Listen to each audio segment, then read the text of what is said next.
Hello everyone, my name is Rafael Nunez and I'm going to be presenting my project, which is about the country that I picked, Peru.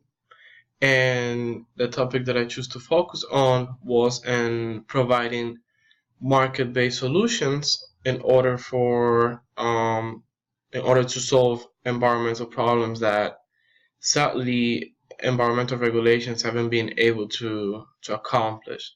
So the title for my paper is A Need for Strengthening Environmental Institutions and Regulations in Peru with a Market-Based Solutions Approach.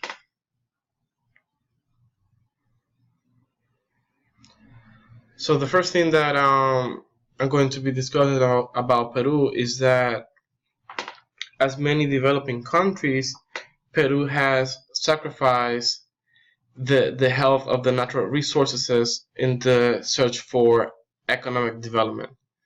This has caused many environmental degradation throughout the country, especially from the mining sector.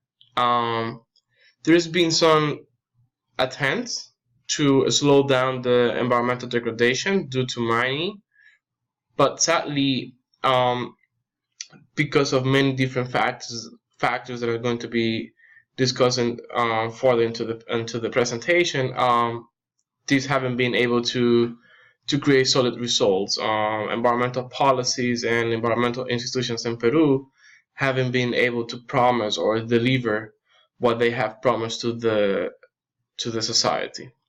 So the titles that are going to be going over are false illusion of economic development, environmental degradation, water pollution, ineffective environmental regulation, market-based policy instruments, recommendations, the role of the UN, and conclusions. So as I was saying before, Peru has sacrificed the health of the natural resources in order to look for economic development, which is something that is very common for many developing countries. Sadly, in the mining sector, despite of the huge investment that the government of Peru has dedicated to the mining sector, these results haven't been able to. These huge investments haven't been able to create the economic sources that they hope for. And some of the issues with that is that most of the money goes to outside the country instead of remaining in the country. The mining industry is an industry that requires many outsourced labor and skilled labor, and not many of them are hired or are being used within the local communities of Peru. So they bring their experts from the international industries, and they don't really give anything to the Peruvian communities. Another issue is that while they do generate some economic revenue, if you take into account the destruction of the environment as externalities, there is really no economic gain from investing in the mining sector. And a study recently done by the World Trade Organization, out of the 194 provinces that has a mining inside, only 1% is considered has an acceptable rate of poverty. The other ones are either on extreme poverty or more than extreme poverty. So only 1% has been able to benefit from the mining sector, which is a really, really low percent. So now I'm going to be talking about the destruction that is being caused by the mining sector. Some of the issues with the mining industry is the lack of environmental management. So when basically they get into contact and to establish the mining, there's not really a plan for either before opening and making sure that there is no pollution for the water, that everything's going to be managed, that you have the right mechanisms in place. to control pollution. This is not something that is being discussed either before or after the mining, because neither when they close the mining they have a project inside or a plan to do what they call a mining recovery or a land recovery, where you try basically to make the land back to what it was before the pollution. So many of the issues has to do with unsafe disposal of the pollutants, the heavy metals that are very damageable not only for the environment but also for the people. The high use of clean water. The mining industry requires a lot of water for the different processes that they have, from the beginning of the operation, getting the minerals out of the ore to the end product, which is getting the net value of that minerals. And surface water come into contact with these minings, also groundwater. So this creates many water pollution issues for Peru, and this is the focus of my paper, how the mining sector is affecting the health of the water in Peru. These are just some of the cases that happened before, due to spill of heavy metals from the mining industry, water pollution from the mining industry. There are been already 2 cases where the government of Peru has to declare a state of emergency because they thought that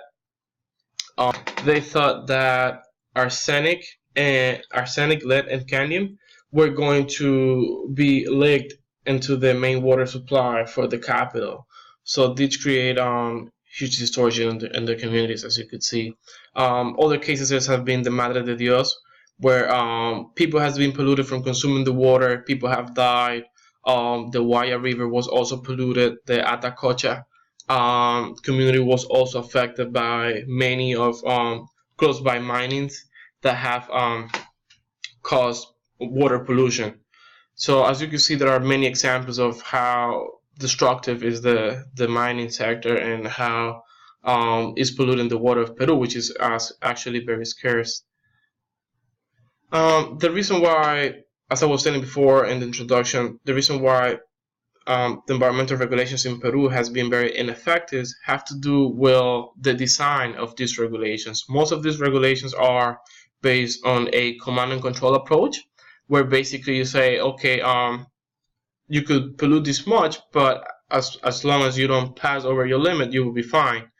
But then again, these regulations are not enforced or effectively enforced, so they could actually pollute with no consequences. As you can see the picture from the bottom, that is how it looks like for a mining site with no regulation.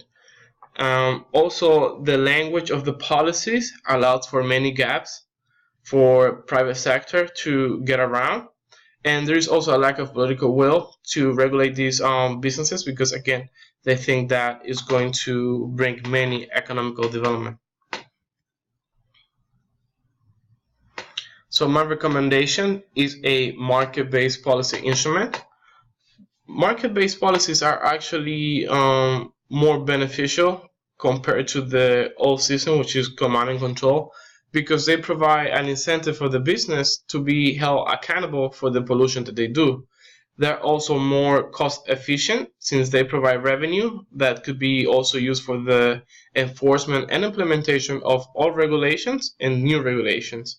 They provide faster results because they are not linked to the government itself. So we already know to implement a law how long it takes to get through, and the lobby that is behind it. So coming from solutions from the private sector, combining it with the public, it creates faster results and also better implementation and design of the management of environmental degradation.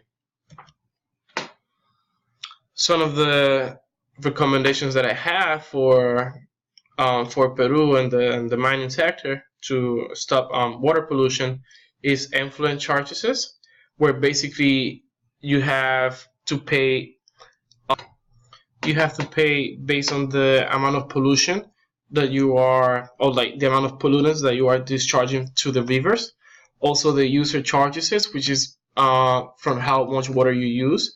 Liability for damage, you're responsible for the damage that you have caused beyond just the pollution of the water. And I also recommend, to transition into these market-based solutions, a monitoring system on water quality and water quantity, which is going to lead to better regulations and better market-based solutions. Increase in environmental awareness and environmental management from the Peruvian government. Lastly, the UN can actually have a huge role at helping Peru to design these market regulations and implement these market regulations. So be kind of like a moderator between the private sector and the public sector. As I have thought before in my blogs about Peru, they're being really huge in being at the forefront of the UN and be at the forefront of the COP21, COP20. They also have different agreements like the LPAA, and they have already designed many projects, and there's actually one that is a market-based solutions. So you can see more of this on my paper, but they have already the working connection, they have the working experience, which could help a lot Peru at implementing these market-based regulations. In conclusion, Peru must introduce the application of market-based policies or market-based solutions in order to move in the right direction of economic development and protect the natural resources that they have, especially water. Water is a very scarce resource in Peru, and at the rhythm that these minings are polluting the water is going to have humongous consequences going forward. But now, even in the present, we have, like I showed you before, we have experienced many disasters due to water pollution from mining. They move away from only using command and control solutions and take advantage of a more dynamic and cost-effective instruments such as green taxes and water pollution and the market-based solutions that I already present on my project. Thank you for listening, and I hope you like it. Thank you.